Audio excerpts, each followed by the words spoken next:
राज्य मंत्रिमंडळाची आज पुन्हा बैठक। एकाच आठवड्यामध्ये तिसरी बैठक। आचारसंहिता लागू होण्याआधी अनेक घोषणांची शक्यता। लोकसभेच्या प्रचाराचं भाजपकडून मेगा प्लॅनिंग। महाराष्ट्रामध्ये उडणार महायुतीच्या सभांचा धुरळा। राज्यामध्ये मोदी, शहा आणि योगी यांच्या सभा होणार। 17 मार्च नंतर महाविकास आघाडीचं जागा वाटप जाहीर होणार। काल झालेल्या बैठकीमध्ये 8 ते 9 जागांवरती पुन्हा एकदा चर्चा। महाविकास आघाडीचा 4 जागांचा प्रस्ताव वंचितनं फेटाळला। सन्मानजनक जागा मिळत नाही तोपर्यंत चर्चा नाही, वंचितची भूमिका। वंचित बहुजन आघाडीनं महाविकास आघाडीच्या अकोला व्यतिरिक्त 2 जागांचा प्रस्ताव फेटाळला। वंचितचे मुख्य प्रवक्ते सिद्धार्थ मोकळे यांची माहिती। महाविकास आघाडीचं जागा वाटप सुरू। यामध्ये मला माढा लोकसभेची जागा दिली। रासपचे नेते महादेव जानकर यांची माहिती। तर आतापर्यंत परभणीच्या जागेचा तिढा सुटलेला नाहीये, जानकरांची माहिती। आज दुपारी 3 वाजता लोकसभा निवडणुकीची घोषणा होणार। आजपासून आचारसंहिता लागू। देशामध्ये एनडीएला 366, इंडिया आघाडीला 156 अशा जागा मिळण्याचा अंदाज। एबीपी माझा आणि सी वोटरचा ओपिनियन पोल। इतर पक्षांना 21 जागांचा अंदाज। महाराष्ट्रामध्ये काँग्रेसला लोकसभेच्या 4 तर ठाकरे आणि पवारांना 16 जागा मिळण्याचा अंदाज। एबीपी माझा आणि सी वोटरचा ओपिनियन पोल। महाराष्ट्रामधील महायुतीचं मिशन 45 स्वप्न भंगणार। एबीपी सी वोटरचा सर्व्हे। महाराष्ट्रामध्ये महायुतीला 28 तर महाविकास आघाडीला 20 जागा मिळण्याचा अंदाज। महाराष्ट्रामध्ये भाजपला 22 तर शिंदे आणि अजित पवारांना 6 जागा मिळण्याचा अंदाज। एबीपी माझा आणि सी वोटरचा ओपिनियन पोल। निवडणूक आयुक्तांच्या नियुक्तीवरती कोणतीही बंदी नाही। सर्वोच्च न्यायालयाच्या आयुक्तांच्या नियुक्तीवरती हस्तक्षेप करण्यास नकार। याच संदर्भात 21 मार्चला सुनावणी। काँग्रेस नेते राहुल गांधी यांची भारत जोडो न्याय यात्रा आज ठाणे शहरामध्ये। टेंभी नाक्यावरील आनंद दिघे यांच्या पुतळ्याला राहुल गांधी पुष्पहार अर्पण करणार। राहुल गांधींची भारत जोडो न्याय यात्रा आज मुंबईमध्ये दाखल होणार। चैत्यभूमी परिसरामध्ये यात्रेचा समारोप। 17 मार्चला शिवाजी पार्कमध्ये राहुल गांधींची सभा। राहुल गांधींच्या मुंबईमधील सभेमध्ये आम आदमी पार्टीही होणार सहभागी। आम्हालाही आमंत्रण मिळाले, त्यामुळे सभेला उपस्थित राहणार। आपचे नेते सौरभ भारद्वाज यांची माहिती। राहुल गांधींनी ज्यावेळी भारत जोडो यात्रा काढली त्यावेळी त्यांच्या हातातून काही राज्य केली। मंत्री राधाकृष्ण विखे पाटील यांची टीका। तर त्यांच्या या दौऱ्यामुळे बाकीचे राज्य त्यांच्या देखील हातातून जातील, विखे पाटलांचा दावा। पंतप्रधान नरेंद्र मोदींनी मनरेगाचा सर्व पैसा 20 ते 25 लोकांना दिला। काँग्रेस नेते राहुल गांधी यांचा पंतप्रधान नरेंद्र मोदींवरती आरोप। निवडणूक रोख्यांमधून भाजपनं कसा पैसा कमावला याचा सुप्रीम कोर्टानं पर्दाफाश केलाय। काँग्रेसचे अध्यक्ष मल्लिकार्जुन खरगे यांची भाजपवरती टीका। मोदी संविधान बदलणार हे खोटं। विरोधक जनतेची दिशाभूल करतायत। सासवडच्या सभेमधून अजित पवार यांचा विरोधकांवरती निशाणा। पुलवामा हल्ल्यानंतर अवघ्या 2 महिन्यात एसबीआय बँकेनं बॉन्ड स्वीकारल्यानं जवानांच्या बलिदानापेक्षा भाजपला बॉन्ड महत्त्वाचे वाटतात का? शरद पक्षाचा भाजपला सवाल। पंतप्रधान मोदींसंदर्भात जनतेची दिशाभूल करणारी पोस्ट डिलीट करत माफी मागण्याचा भाजपची मागणी। लोकसभेच्या निवडणुकीच्या पूर्वी पंतप्रधान मोदी यांचं देशवासियांना पत्र। गेल्या 10 वर्षात मोदी सरकारनं राबवलेल्या योजना आणि सुविधांसंदर्भात पत्रातून दिली माहिती। मुख्यमंत्र्यांच्या हस्ते महिला सक्षमीकरणाच्या अनेक योजनांचं उद्घाटन। महिलांना सक्षम करणं काळाची गरज, मुख्यमंत्र्यांची प्रतिक्रिया। तर महिलांना एसटी मध्ये 50% सवलत देऊनही एसटी फायद्यामध्ये मुख्यमंत्र्यांचं वक्तव्य। पुणे जिल्ह्यामध्ये सासवडच्या पालखीतळ मैदानावरती अजित पवारांची जाहीर सभा। सभास्थळाच्या प्रवेशद्वारावरच रंगले 3ही संभाव्य उमेदवारांचे पोस्टर वॉर।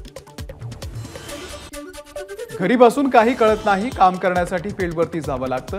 मुख्यमंत्री एकनाथ शिंदे यांचा उद्धव ठाकरेंवरती हल्लाबोल। पुरंदरमध्ये अजित पवार यांनी घेतली माजी राज्यमंत्री दादासाहेब जाधव यांची भेट। काही दिवसांपूर्वी सुनेत्रा पवार यांनीही घेतली होती जाधव यांची भेट। बारामती लोकसभेसाठी सुप्रिया सुळे विरुद्ध सुनेत्रा पवार यांच्यामध्ये लढत होणार असल्याची चर्चा।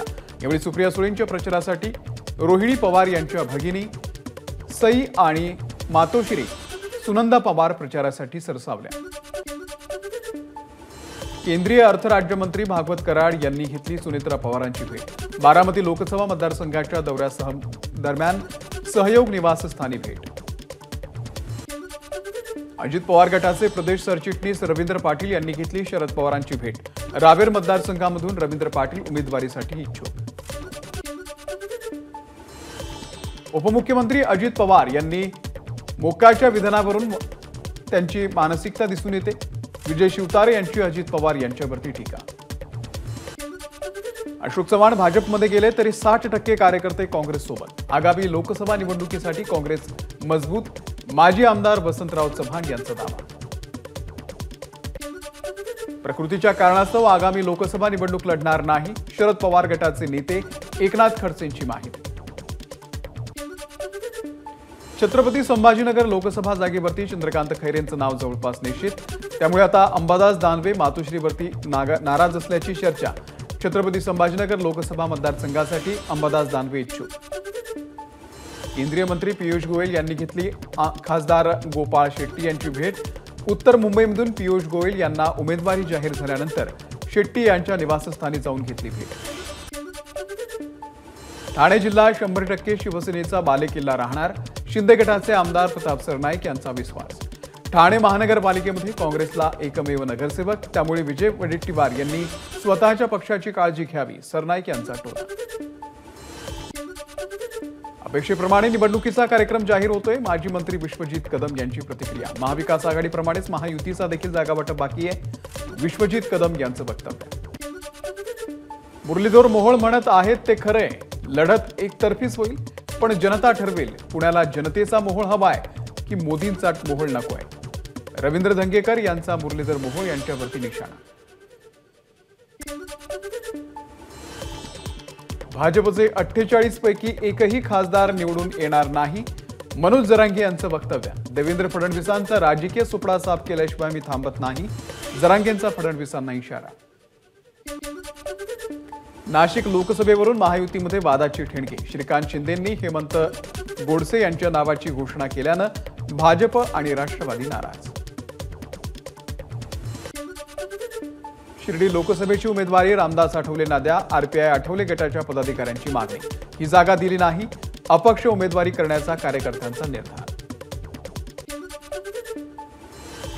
सांगली लोकसभेची काँग्रेसची वसंतदादा पाटील घराण्याची जागा आता शिवसेनेनं हिसकावून घेतली तर त्याचा महाराष्ट्रामध्ये वाईट संदेश जाणार। माजी मुख्यमंत्री वसंतदादा पाटील यांचे स्वीय सहाय्यक यशवंत हाप्पे यांचा संजय राऊत यांना खास संदेश। सांगलीमध्ये वसंतदादाचे नातू विशाल पाटील यांना उमेदवारी नाकारल्यास राज्यामध्ये चुकीचा संदेश जाईल, यशवंत हाप्पे यांचा संजय राऊतांना व्हॉट्सअपवरती मेसेज।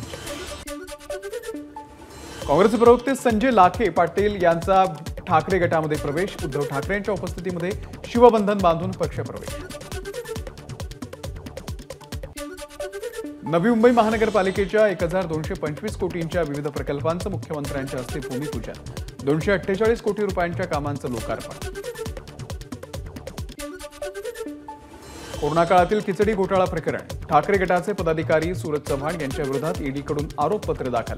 28 मार्चच्या पुढच्या सुनावणीमध्ये आरोपपत्रावरती होणार सुनावणी। शिखर बँक घोटाळा प्रकरणामध्ये ईडीची भूमिका संशयास्पद। अण्णा हजारे यांच्या वकिलांचा आरोप। अण्णा हजारेंची प्रोटेस्ट पिटिशन कोर्टाला अमान्य। मूळ तक्रारदार सुरेंद्र मोहन अरोरा यांची पिटिशन ग्राह्य। 20 एप्रिलला पुढची सुनावणी। नाशिक पुणे महामार्गावरती संगमनेर तालुक्यातील हिवरगाव पावसा येथे टोल नाक्यावरती मनसेचं आंदोलन। स्थानिकांना टोलच्या सक्तीचा निर्णय मागे घेण्यासाठी मनसे आक्रमक। टोल नाक्यावरील टोल सक्तीचे फ्लेक्स फाडले। डोंबिवली एमआयडीसी मधील महानगर गॅस पाईपलाईन फुटली। कर्मचाऱ्यांनी गॅस पुरवठा बंद केल्यानं अनर्थ टळला। ठाण्यामध्ये इंडियन स्ट्रीट प्रीमियर लीगचा अंतिम सामना पार। अंतिम सामन्याला क्रिकेट रसिकांची तुफान गर्दी। नियोजनाच्या अभावामुळे गर्दी अनियंत्रित। जालन्याच्या मंठा तालुक्यातील परीक्षा केंद्रावरती 10वीच्या पेपरच्या वेळी कॉप्यांचा सुळसुळा. बीजगणिताच्या पेपरला सर्रास कॉपी पुरवली जात असल्याचं समोर. वाशिमच्या मालेगावमध्ये मध्यधुंद एसटी चालकाचा 50 प्रवाशांच्या जीवाशी खेळ. एसटी पुसदवरून जळगावला जात असताना चालक अनियंत्रितपणे गाडी चालवत असल्याचा प्रकार. प्रवाशांच्या सतर्कतेमुळे मोठी दुर्घटना टळली. मंदिरामध्ये पूजा करण्यावरून पुजाऱ्यासह 4 जणांना बेदर मारहाण. 4 जण गंभीर जखमी. कुर्ल्याच्या जरीमारी विभागातली घटना. मुंबई उपनगर पालकमंत्री मंगलप्रभात लोढा यांनी घेतली जखमींची भेट. अमरावतीमध्ये महाविकास आघाडीच्या तर्फे आमदार बळवंत वानखेडे यांनी उमेदवारी जवळपास निश्चित केली. अमरावती मतदारसंघामध्ये महाविकास आघाडीमधील पक्ष चांगले प्रबळ. आमदार बळवंत वानखेडे यांची प्रतिक्रिया. अकोला लोकसभा मतदारसंघामध्ये वंचित आणि भाजपचे उमेदवार जाहीर. महाविकास आघाडीकडून काँग्रेसचे अभय पाटील इच्छुक. अकोला लोकसभा मतदारसंघामध्ये ठाकरे गटाकडून माजी आमदार गजानन दाळू इच्छुक. माझा सर्व समाजासोबत संपर्क, याचा मला निवडणुकीमध्ये फायदा होईल. गजानन दाळू यांची प्रतिक्रिया. जी भाजप 400 पार म्हणते ती एबीपी माझाच्या ओपिनियन पोलनं महाराष्ट्रामध्ये 22 वरती आणून ठेवली. हे आकडे आणखी खाली जाणार. वर्ध्यातही तिसऱ्यांदा हॅट्रिक करण्याचं भाजपचं स्वप्न अधूर राहणार. काँग्रेसचे नेते शैलेश अग्रवाल यांचा भाजपवरती निशाणा.